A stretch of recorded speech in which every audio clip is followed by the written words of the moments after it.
From the Earth to the Moon by Jules Verne. Chapter 6. Permissive Limits of Ignorance and Belief in the United States. The immediate result of Barbicane's proposition was to place upon the orders of the day all the astronomical facts relative to the Queen of the Night. Everybody set to work to study assiduously. One would have thought that the moon had just appeared for the first time, and that no one had ever before caught a glimpse of her in the heavens. The papers received all the old anecdotes in which the son of wolves played a part. They recalled the influences which the ignorance of past ages ascribed to her. In short, all America was seized with selenomania, or had become mood-mad. The scientific journals, for their part, dealt more especially with the questions which touched upon the enterprise of the Gun Club. The letter of the Observatory of Cambridge was published by them, and commented on with unreserved approval. Until that time, most people had been ignorant of the mode in which the distance which separates the earth from the moon is calculated. They took advantage of this fact to explain to them that this distance was obtained by measuring the parallax of the moon. The term parallax proving caviar to the general, they further explained that it meant the angle formed by the inclination of two straight lines drawn from either extremity of the earth's radius to the moon.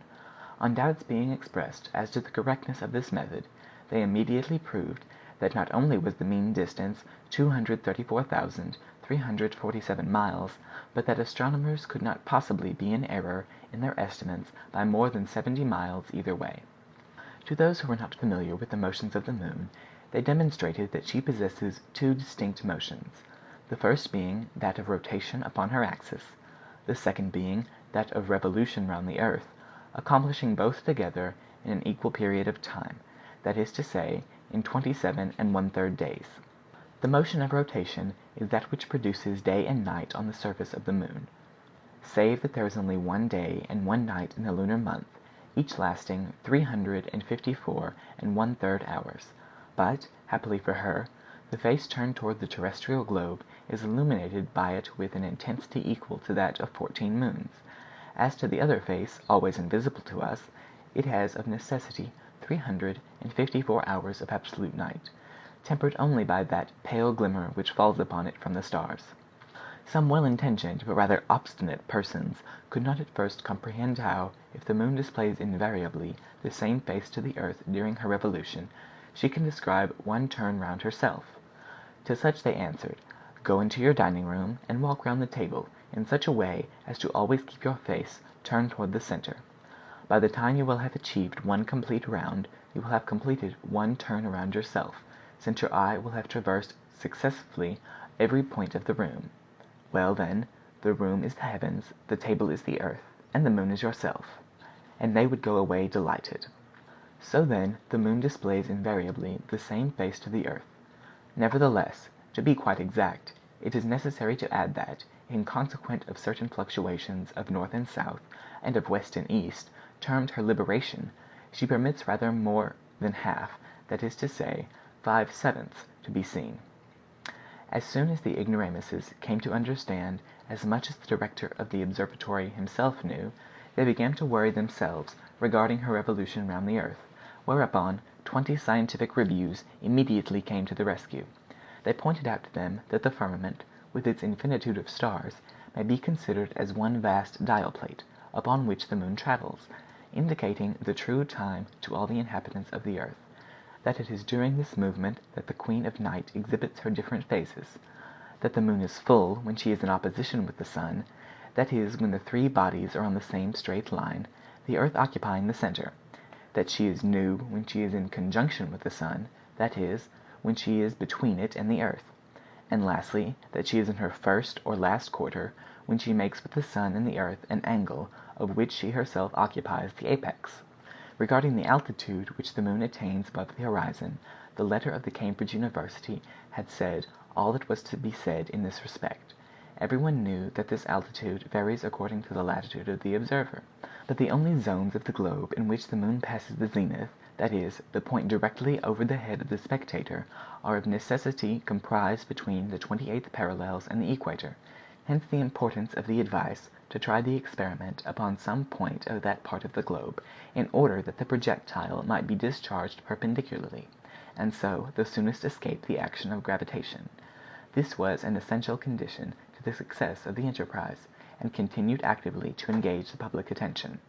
Regarding the path described by the moon in her revolution round the earth, the Cambridge Observatory had demonstrated that this path is a re-entering curve, not a perfect circle, but an ellipse, of which the earth occupies one of the foci.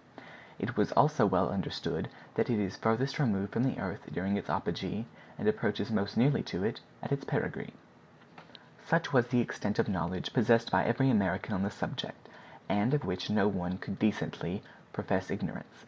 Still, while these principles were being rapidly disseminated, many errors and illusory fears proved less easy to eradicate. For instance, some worthy persons maintained that the moon was an ancient comet which, in describing its elongated orbit round the sun, happened to pass near the earth, and became confined within her circle of attraction.